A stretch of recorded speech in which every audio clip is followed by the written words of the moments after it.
This is the Chicks of Fintwit, a finance podcast by women for everyone. I am your host, Caitlin Cook. Join me as I highlight female trailblazers and their male allies across the industry as each shares their expertise on a variety of finance topics. Nothing is off limits. Thanks for joining us. Now please enjoy this episode. All opinions expressed by Caitlin Cook and the Chicks of Fintwit podcast guests are solely their own opinions and do not reflect the opinions of the host or any of their affiliates. This podcast is for informational purposes only, is not investment advice, and should not be relied upon for any investment decisions. We are not recommending any securities, nor is this an offer or sale of a security. Hello and welcome to the Chicks of Fintwit podcast, a finance podcast by women for everyone. I am your host, Caitlin Cook, otherwise known as Dead Kate Bounce on Twitter. And this week we have a dear friend of mine on the pod, clinical psychologist and co-founder of Shaping Wealth, Joy Lere. Joy, welcome to the show. Thank you. I always love our chats, Kate, and I can't wait for today. Thanks for having me. Of course. I've been waiting to have you on for a while now. So everyone knows here, if you've listened to a pod before with me, that I am obsessed with, psychology and the intersection of psychology and money, because that really is just the root of all of it, and especially when it comes to investing. But no better person to have on to talk about those things than Joy. Joy, maybe for those who aren't as familiar with your work, maybe just a brief background on who you are and what you do. Absolutely. So I'm a bit of an industry incumbent when it comes to the world of finance. But I got an invite to this wild party that is the world we are living and working in, from my good friend Daniel Crosby. I'm originally trained as a clinical psychologist. And it was really interesting to me as one of the things as a psychologist that I do and I'm trained to do is one, pay really close attention to people and look for patterns. And something that struck me over and over again as I looked at what I was hearing as people were sharing their stories with me is that regardless of somebody's presenting concern, just kind of shrink speak for what is the thing that bothers you enough to decide maybe I need to talk to somebody and gets you in the door. So maybe that's I'm having a problem with my relationship, or I can't sleep, or I'm feeling anxious. Regardless of what that therapy trigger was, as I got to know someone, so often money became a part of the picture. And it really shouldn't come as a surprise, because if we think about it, money is so inextricably linked to so many aspects of our lives. And it's linked to very, very deep things. I mean, as people are wrestling with a sense of purpose and meaning and significance and competition and comparison, these real things that people are sitting and talking about, like it's related to money. So the intersection of those two things really struck me when I was just strictly doing clinical work. Well, let's start there then. So I know obviously can't talk about, specific things that you've dealt with, but what are the biggest trends or consistencies that you've seen when problems with money arise? Is it a power struggle? Is it, I guess maybe let's start with that. What are the most common issues that you see when it comes to money and relationships? So I think there are different things for couples and different things for individuals. So let's talk about couples first. So what are the things that couples fight about? They fight about sex and money. That's no big surprise. But the truth is, they aren't talking about sex and they're not talking about money. They're talking about much deeper issues. They're talking about power. They're talking about control. They're talking about security, significance, trust. So I think that is very common. And I think something that people don't necessarily think about when they are entering a committed partnership is that it's not just two people coming together. It is the merger of two financial families. So people are bringing in their assumptions, their core beliefs about money, the unspoken rules that their own family had about money. And then they're in a relationship with someone, and all of a sudden it's like, wait, you don't do this like I do it. You think very differently about this. So then you're reacting to differences in your partner. And, money can be a form of communication for a lot of people. So it's a very fraught thing within a relationship. When I'm working with individuals, sometimes they're talking about the challenges with their partner, but some themes that I often see are, financial anxiety is huge. The American Psychological Association has done research year after year about stressors in America, and top of the list every year, this was true pre-pandemic, it's true now, money stress is tops the list almost every time. And it's not just that people who don't have money are anxious about money. If financial anxiety doesn't discriminate according to gender, race, your SES, people with billions of dollars are anxious about their money. Again, because it's a link to things underneath it, this idea of what is enough, keeping up with the Joneses.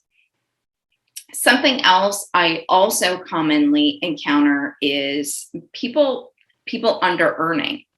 So we talk a lot about, especially females, this idea of glass ceilings, but so often people create their own glass ceilings in their lives.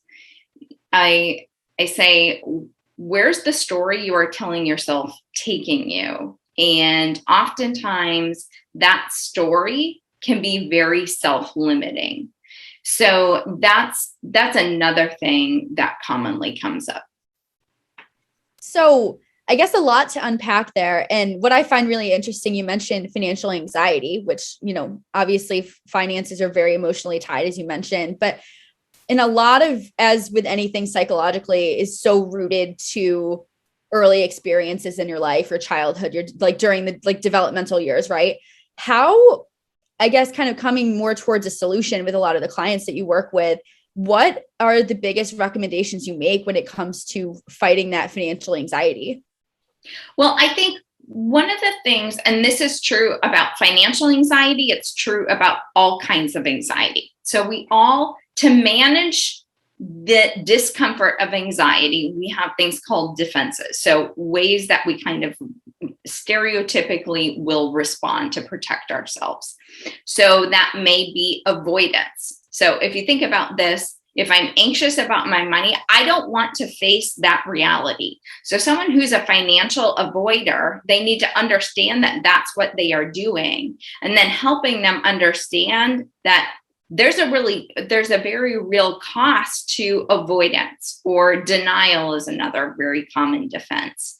Because what often happens is if you aren't being honest with yourself and the people around you about the problem, it's going to continue and it's actually going to compound.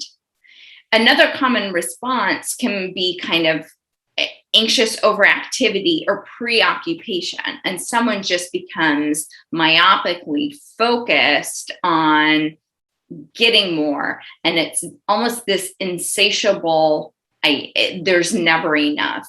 And I think that sometimes can be born out of earlier experiences of scarcity or financial trauma. So understanding the origins of that, and then helping when someone has experienced trauma, financial or otherwise, what happens in the brain is that your brain is then wired to respond as though that old threat is happening right in front of you. So it's this constant activation of a fight, flight, freeze response. So it's helping people understand, okay, that's not happening right now, helping your brain get new data about the current reality is a big part of that as well. Yeah. And let's talk about the last year, right? Because what adds more anxiety than a global pandemic? And I don't think we haven't seen something, to this extent, and at least in my lifetime, but I don't think in yours either. It's just like a century rare anomaly sort of thing. But what were the repercussions of COVID and all of this, especially even around, financial anxiety, discomfort, uncertainty, and all of those playing into each other? Did you see, I would assume that you've seen some pretty adverse effects from the past year or so. So I think that the last 18 months has just taken a toll on people's mental health overall. You've had so many stressors superimposed on top of each other. You've had the very real threat of, am I going to be okay? Am I going to survive? Are the people around me going to be okay? Back when we were in the shelter in place piece, that was just a very huge transition for people. Some people didn't have the normal mechanisms that they had to kind of cope and manage stress. And when that's taken away, that's heightened. And people were together that they weren't used to being together with. So then you have these two people who are stressed. And when all of us are stressed, we tend to regress. So we're mixing that in. For people who are parents, you had the added layer of, okay, I'm adjusting to relationship changes. I'm adjusting to work changes. Maybe I'm managing my own company, and now I'm responsible for the education of my child. It's just been so much happening in such a short period of time. Yeah. And even without, anxieties and whatnot before the pandemic, I do think that everyone felt that. We felt it in different ways, and there's just a lot to cope with. So how long do you see the repercussions of this past 18 months or so? And how do you see, things are opening back up in a lot of places. People are going back out into the world. What have you noticed so far from that standpoint of people getting back into the swing of things? Well, I'm not going to pretend to predict the future, because I think if there's anything any of us have learned, I hope, in the last year and a half, is that we truly can't predict what's next. Mm-hmm. I do know this. I think it's been interesting. I think for a long time, people were just so focused on survival. I just need to get through this, and then things will be better after. But and that was because that's where emotional energy and resources needed to be focused. But then what I've seen happened over the last 6 or 9 months with things opening up, it was as though people were facing a fresh wave of anxiety, because it was, oh, okay, things are kind of opening, and it almost felt very unfamiliar and uncertain. Humans crave certainty. As much as we don't like to be told what to do or those kinds of, we want to know, this is what I have to do in order to have X, Y, and Z result. And that has not been clear cut, in terms of recommendations, choices for going back, even choices around treatment, all of these kinds of things. So you have that uncertainty. People have been forced to live in the gray with that. And alongside of that, you've had some very challenging, complex things socially happening alongside of that, because your life choices are inevitably going to look different than more people than not.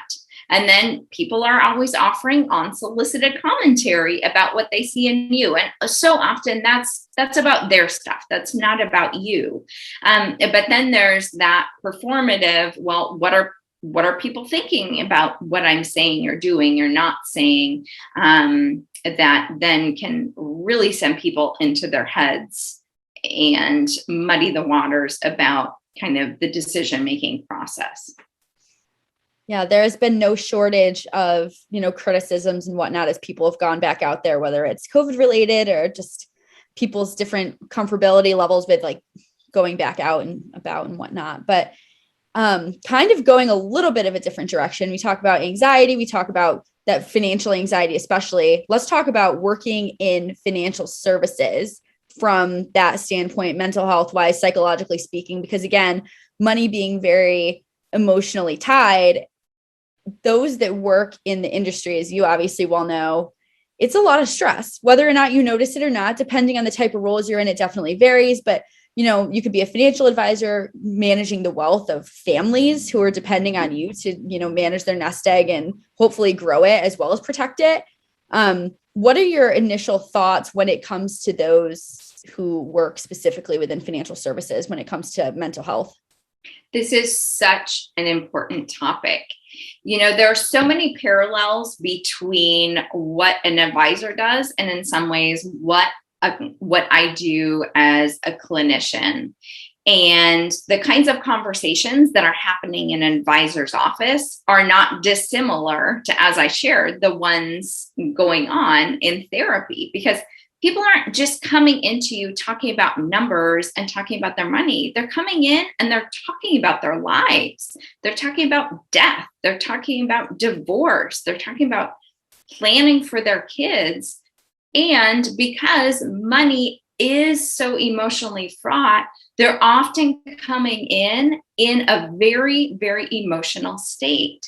Now, as a clinician, it's part of my training to figure out, how do you work with people? But advisors are taught, this is how you manage money. Advisors are not taught how to manage humans, and that is what you are doing all day long. So often, I think burnout runs rampant in this field because people are like, how do I deal with this? But also other mental health concerns. And I think when you are in a field where you become a container for other people's distress, if you are not being very judicious and intentional about your own boundaries, differentiating yourself and learning about actually what is an empathetic response versus when am I just taking on everyone's stuff, that can send advisors to a bad place fast. And it's just oftentimes, if you aren't really putting the appropriate measures in place, someone charging really hard, if they aren't taking care of themselves, putting their own oxygen mask on first, it's not sustainable in the long term. Yeah, no, so many points there. And I remember actually in college, my investment club used to go around to different offices in Chicago and New York. That's how I got my first job, just networking, right? And not the point of the story, but someone at Guggenheim who may very well listen to this. Hi, Richard. But I very vividly remember one of the first pieces of advice that he gave our group of students was, if you get into this industry, find a good therapist because you are going to need it. You are going to need that support. It will get to you. The burnout is real. The pressure is there. And I've never forgotten that. I think that it's really important. And kind of getting into what I know that you and I talked about, personal anecdote, because everyone who follows me on Twitter knows that I am not shy to share this.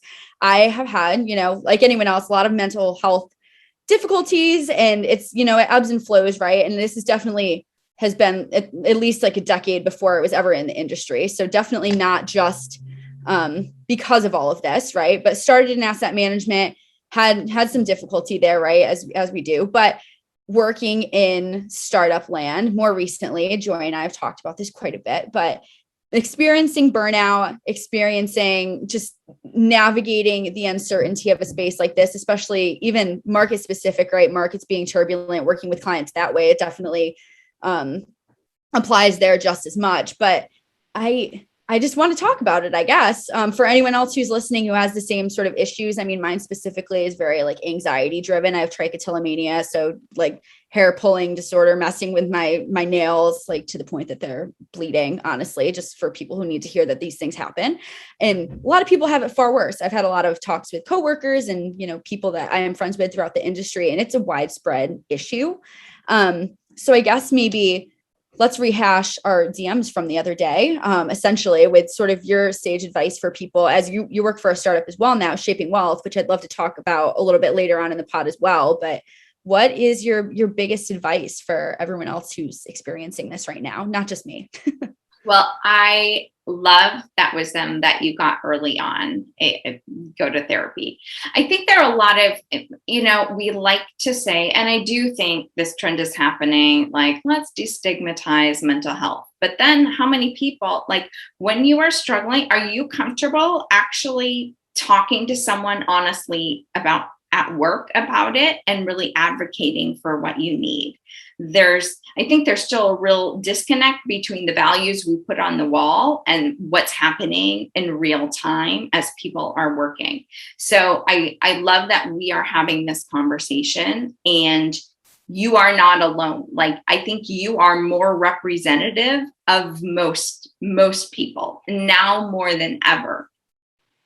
And challenges, like, they manifest differently with everyone, but I often tell people about symptoms, and maybe that's anxiety. Maybe you tend to have more of a depressed mood. Maybe it's a hair pulling. Maybe your stuff is just challenges with food. Like, it's actually, symptoms are a signal that something is wrong. If you're having trouble sleeping, it's not just the sleep. It's letting these things are getting your attention. Your body is starting to let you know things aren't okay and something needs to change. And I tell people, you need to listen when your body and your brain starts to whisper at you. Otherwise, it will reach a point where it starts screaming, and you can't do this. So it's best to listen early.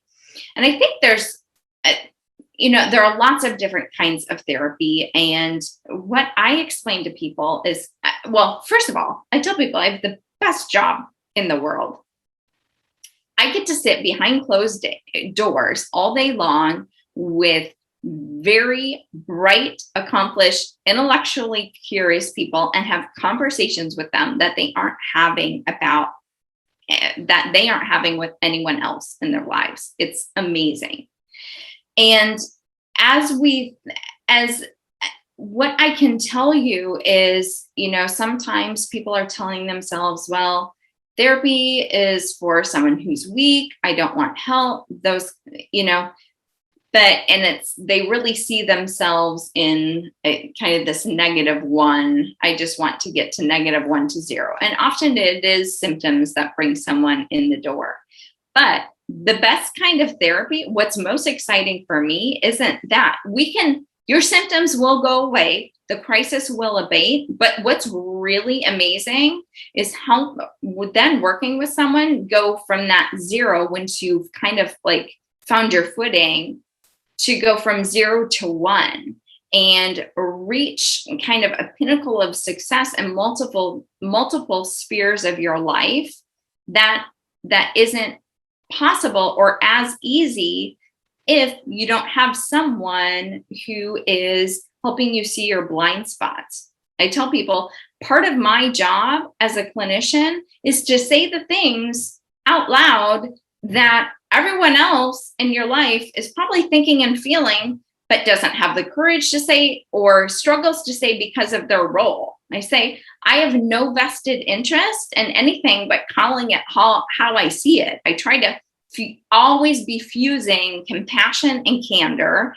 And I say, as you're looking for a therapist or an experience in therapy, there need to be two crucial elements: support and challenge. Therapy needs to be more than the kind of chat you could have with a friend over a cup of coffee, someone just telling you nice things that you want to hear. Therapy, it is hard work. It is an investment of your time, your energy, and your resources. But when I've seen this time and time again, it's one of those things, the process can be, and the changes can be really subtle. But if you think about a compass, if you shift a couple of degrees on a compass, that can entirely change your destination. And I think people who've had very positive experiences in therapy can speak to that. Now, sometimes people, I hear this a lot. Well, how do I find a therapist? And it is hard. Like, I'm going to validate and normalize that. And so there are several things I tell people about the process. It's kind of one of the most important things, and research has shown this time and time again, isn't necessarily the therapeutic approach someone uses or the kind of training they have, but it's the relationship and connection with the therapist. So if you ultimately don't like the person or don't feel comfortable, like putting all your cards on the table, they are going to be very limited in their ability to help you. So when you start the process for looking for someone, prepare to shop around. I think one of the best ways, if you have someone in your life who you know and trust, asking them, do you know of a good therapist? Is there anyone you would recommend? Sometimes friends or family members seeing the same therapist can feel a little bit weird. So sometimes their therapist can even give you the name of someone they know and trust. Psychology Today is also, if you want to do an online search, that can be hit or miss. So that's another resource. So people who have reached that point of, okay, I think I want and need to check that out. Those are two really good starting points. Yeah. And I think a lot of it comes down to just self-analysis, right? And knowing yourself. I think, like you said, a lot of people sort of think that these things can go away on their own or that you can figure it out. But like you said, like anything else, you kind of need someone to come in sometimes and tell you this is what you're not seeing. We all have blinders on. So I think especially, more like strong-willed folks like myself, but I think that sometimes you just get a little bit stubborn about it, right? And there is a stigma around it still. And I'm very, very much a proponent of sort of breaking that down, as you know, just because we're all going through, it's the human experience, right? We're all going through different things. We're all struggling in different ways. Struggle means different things to different people. Just because it seems less, and you've written about this before on Twitter, which I loved, but it's just because something seems like less of a big deal than what other people are going through that, it shouldn't belittle it, and it should be addressed. So I think that's another important point. Yes. So what you're talking about is called comparative suffering. And that is something I've seen so much throughout the pandemic. I think especially, and it's very common in financial services, where some people have they've done quite well. A lot of things have been very positive for them. So then when you are experiencing some kind of difficulty, you can quickly play the game of, yes, this doesn't feel great for me, but look at this person. They have it so much worse. And look at this scenario. And while to a certain extent, that can be healthy to help us perspective take and kind of get outside of ourselves. If that leads to constant self-invalidation, that is very emotionally negative for someone, because someone else's difficulty, whatever that is, that never nullifies your heart. Your experience, your challenge, your pain always counts and always matters. And if you are constantly telling yourself, well, it could be worse, you aren't giving yourself a chance to kind of grieve, process, react, to move through it. And you're adding another layer, often of shame, when you are saying, well, and I shouldn't be feeling this way. I shouldn't be reacting this way. We don't choose our feelings. We just choose what we do with them. Yeah. And I love that last line. I just have so many different thoughts on where we could go with this, but I guess if, this is sort of more around, people in the financial services industry, and that's, particular, I'd assume, who listens to this pod, if anyone does, but, help one person that's beneficial enough. So I guess talking around burnout, And I literally think I'm in the middle of a bit of burnout right now, candidly, as we've talked about, which is fine.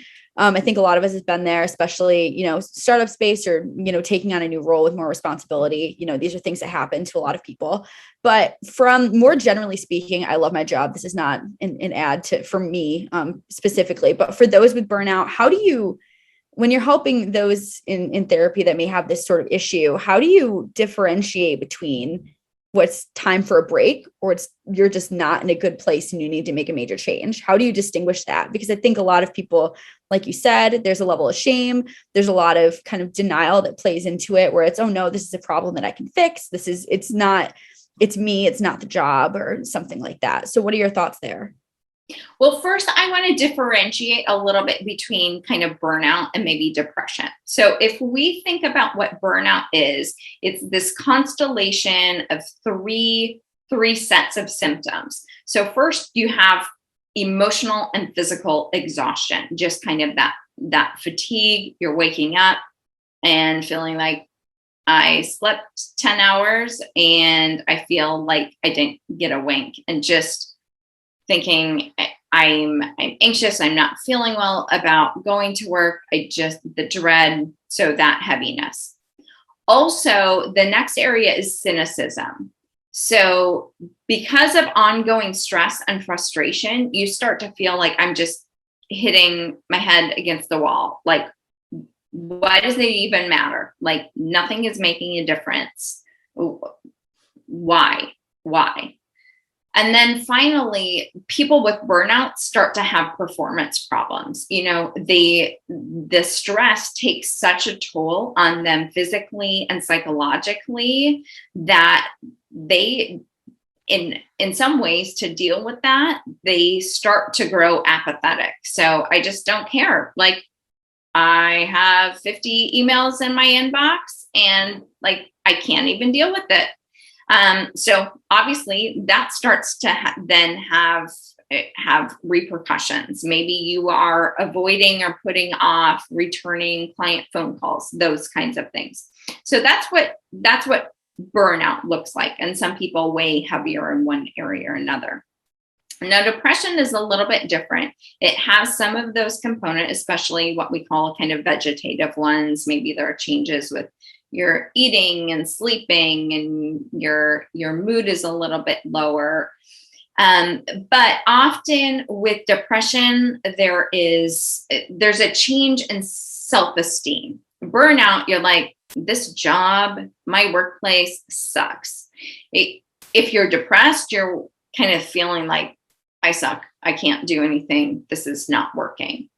Often there's a sense of hopelessness and helplessness with depression. And then sometimes people do reach a point of having thoughts or fantasies about hurting themselves, wanting to end their life, thoughts of maybe it would be better if I wasn't alive. And that, when it gets to that point, that is an emergent situation that someone needs to be evaluated for. So that's what burnout looks like. And I think burnout comes from, two different places. I think some things are systemic and some things are internal. So if you are finding yourself in that place of feeling burned out, you need to look at what is systemic. In what ways does my organization contribute to this and perpetuate these problems? And then always be asking, in this situation and in your life, what is and is not within my control? So when you are working as a part of an organization, making requests, speaking to managers, going to HR, those are things that are within your control. And then it's kind of you volley the ball over the net and see, okay, is anything changing? If nothing changes and that is an environment that is continuing to be toxic for you, then the ball's back in your court and you have to decide, okay, nothing is going to change. Am I okay with this? Can I do this? At what cost is this job in this environment coming to me? When we look at kind of the internal factors that can drive burnout, I think a lot of times perfectionism, pessimism, the sense of it's never going to be enough. I can't please everybody. And I think when people are like, well, then what do I do about this? The antidote to burnout in many ways is having boundaries. It's setting limits with yourself. It's communicating and having firm limits to other people. Your job, most people who work for businesses, you are the one who has to set the limit. At the end of the day, a business is designed to protect itself, not protect you as an individual. It will take everything you give it. It is very rare, even in really great corporate cultures, like they'll take what you give them. So it's up to you to say, nope, that's all. I'm reserving this for myself, for the people who matter to me, who are the people I'm going to be thinking about. And when I'm at the end of my life, laying on my deathbed, like sometimes you have to zoom out. When we think about boundaries, our boundaries are our macro choices and our micro choices. They are when do you respond to email? How often are you looking at your phone? What are you doing in terms of self-care, which I think needs to be labeled as self-preservation, because it's not an indulgence. It's not selfish. It is those things, those practices in our lives that we need to maintain and protect in order to be peak performers. So those are some things I really encourage people to think about and step back and assess as they are facing some of these challenges. Yeah. And I think the distinguishing between depression and burnout is definitely an important point to make there, but specific to burnout side still. But I am curious, from some of your comments, you mentioned, something's never being enough, just like kind of the certain characteristics. Is there a certain personality type that you see this most commonly associated with? Or I know it's probably kind of a mixed bag, but I'd be curious if there's sort of any sort of repetition there. I feel like there's a lot of patterns with things like these. I wouldn't say that there's one particular personality type, but I think some of those internal narratives about just someone who's very self-critical, someone who's, I think sometimes the things that have served to a certain point someone professionally, like really being driven, really going above and beyond, really, really pushing themselves, maybe sometimes being driven by a psychological motor of you have to do more, that wasn't enough. Like that leads to some amount of success that is then externally reinforcing. But that continuing to do that then comes at a cost. I will sometimes have people do, when someone has a very, very critical inner voice, I'll have them do a thought exercise. If they're a parent, I'll say, like, picture your child sitting at a desk. How would you expect that child to act or perform if you screamed at that child all day long the things you tell yourself? Very often, people say things to themselves that they would never dream of saying to someone else.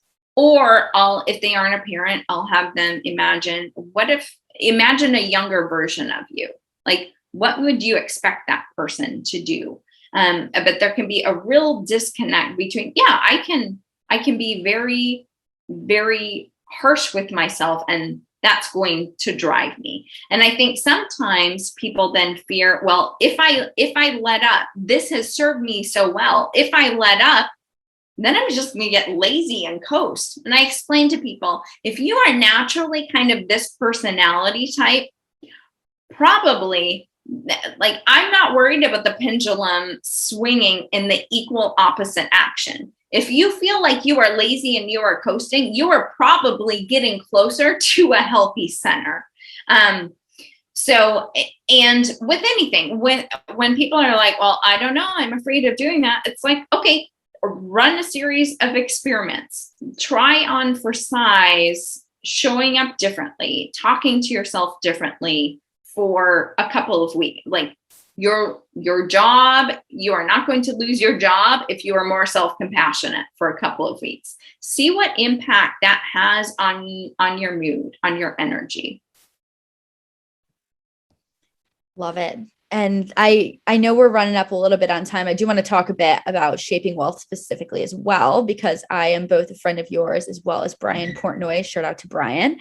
But I suppose on the topic of, mental health and whatnot, with specifically within the industry, what would your parting words be? I know it's probably a little bit hard to limit to just a few, but I go to therapy and put on your own oxygen mask first. I really want advisors to hear, like, your job is hard. It's not just about money. This is high stakes stuff you are dealing with, you are hearing about on a regular basis. And you can't just be a sponge for that and a container for everyone else's stuff.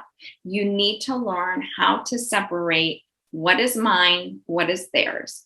I often, as I'm sitting with people in their distress all day long, I have to understand that ultimately I can't take responsibility for things that are outside of my control. That is a recipe for anxiety and stress.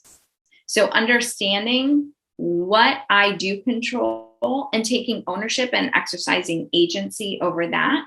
And then knowing at the end of the day, your clients are leaving your door and living their lives. So well put. And let's transition that, obviously your expertise on that side of things into your newest endeavor, because I don't want to miss a chance to talk about that. Let's talk a bit about shaping wealth. First of all, what it is for those who haven't heard of it and why they should pay attention, because I do think these two things tie together extremely well. And it's still sitting at that intersection of, business and running operations and things, and, the psychological aspect as well. So maybe let's start with a bit about that. Well, it has been really exciting for me to see within the industry that more and more people are understanding that you have to understand the person in finance. Like, it can't be personal finance without the person. And people are incredibly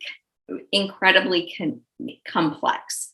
So I love that there is more and more attention on the importance of integrating behavioral finance, because more and more as the industry becomes commoditized, like, advisors need to be able to defend what they're doing.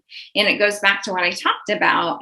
You're trained in managing money, but not in managing humans. So that is a big part of this.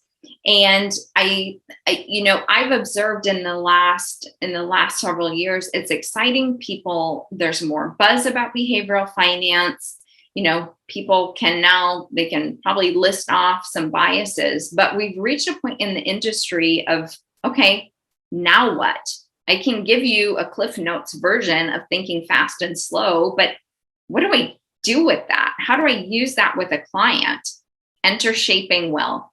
It's really been an honor and a privilege to be joining Brian Portnoy and the rest of our team in bringing something that to date hasn't existed within the industry. And we're really entering the space of DeFi 2.0, where we are going beyond this idea that, okay, people are irrational and they're misbehaving. No, they are just being humans with money, and this is complicated.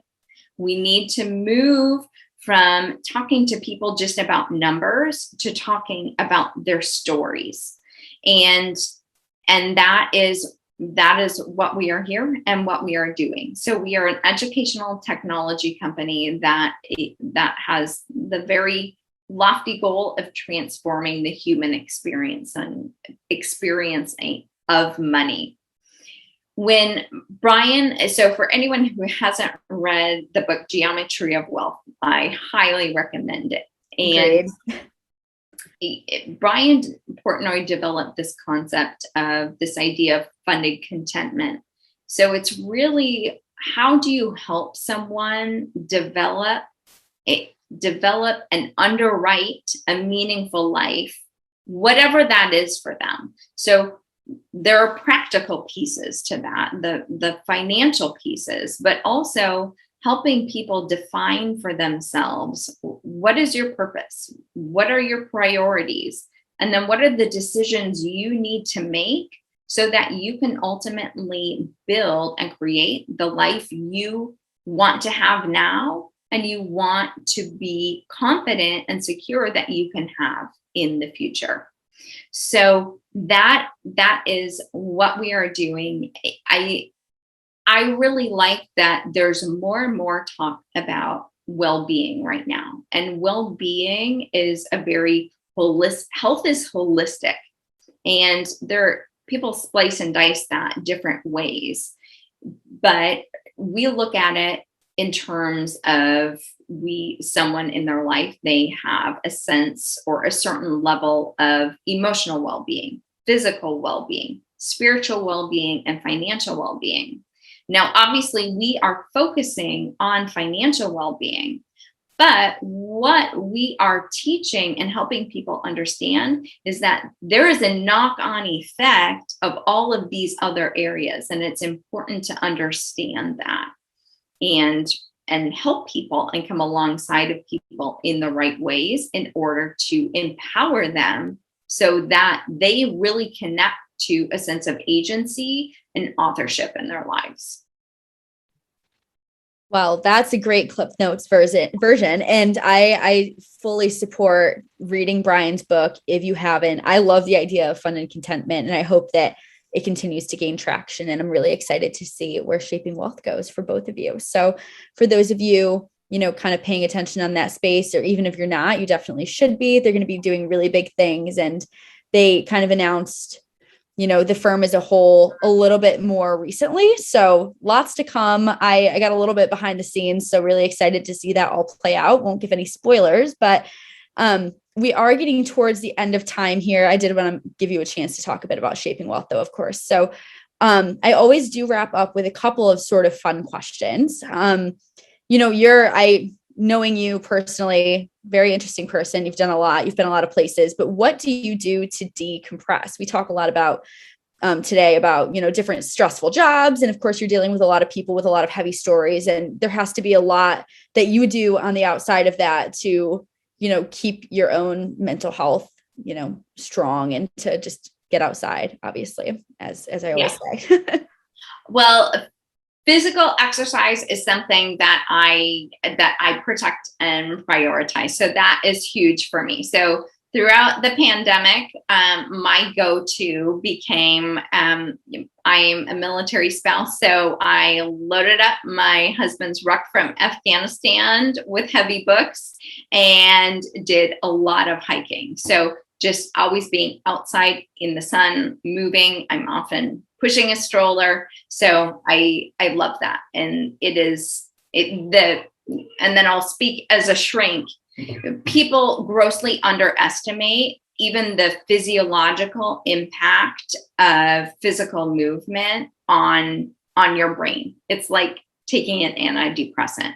So that's something that if people can be intentional about three things, your eating, your sleeping, and your movement every day, that will go such a long way to help you better manage stress and really set yourself up for success in terms of being able to regulate your emotions. Yeah. And I could definitely take a page out of that book, because I'm sure a lot of people could use that reminder. So thank you there. And thank you for being on the pod. I feel like we could talk all day, as we do sometimes. So this is such a deep topic to kind of dig into. Would love to have you back at some point, because mental health generally is wealth, right? And I don't think that anything in life will go very far if your mental health is not there. And it's just critical, right? So I'm very glad that the conversation is opened up about it. I'm glad that we have professionals like you to rely on, to kind of provide that sage advice for those who can't provide it for ourselves. We all have our blinders on in some capacities. So thank you so much again. Always a pleasure. And where can our guests find you to kind of keep up with all of your insights?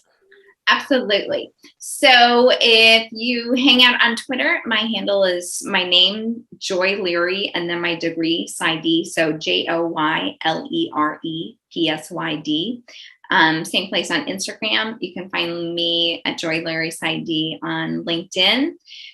Our Shaping Wealth website is www.shapingwealth.com. My personal website is joylere.com, and I have a Substack publication where I muse about health and wealth and trying to be the best human you can. That's Finding Joy. That's my name, joylere.substack.com. I'd love to connect. Yes. And her Substack is incredible. So definitely, subscribe or whatever you do for Substacks there. But I always read them. Lots of really good insights as always. So Joy, thank you again. Thank you to everyone who is listening, and we will catch you again with another episode next week. Thanks, Kate.